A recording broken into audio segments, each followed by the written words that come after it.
All right, so I'm going to find relative extrema by using the second derivative test.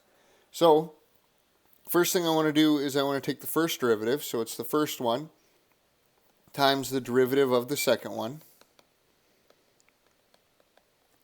plus the second one, times the derivative of the first one.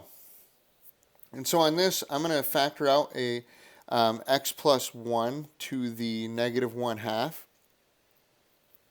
And what that's going to give me here is on the inside, I'm going to get 1/2 x plus just my x plus 1.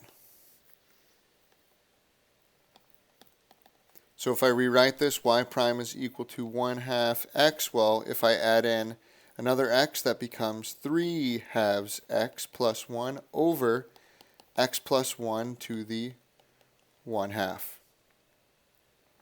So what I want to do is I want to find the areas that make this 0.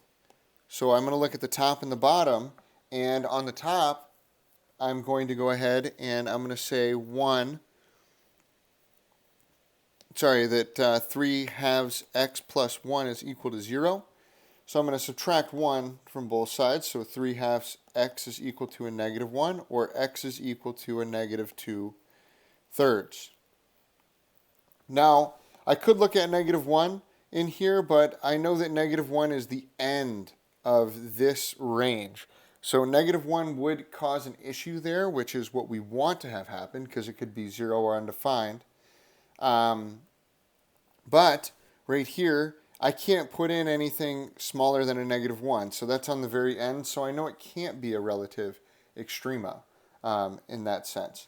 So all I'm going to do is I'm going to look at this negative 2/3. So I need to take the second derivative, and the second derivative is equal to, when I go ahead and did it, we did it earlier, to 3/4 x plus 1. All of this is over x plus 1 to the 3/2. So what I do is I plug in the negative 2/3 into this up here. And so if I do negative 2/3, what I'm going to end up getting is a negative 1/2 plus 1, which gives me a positive 1/2. And then on the bottom, I'm going to get a positive value because negative 2/3 plus 1 is a positive 1/3. So y double prime is a positive. So what this means is that it's concave up, which means that this is a relative minimum. And if you were to graph that, you would see that x is equal to negative 2/3. You would have a relative minimum right there.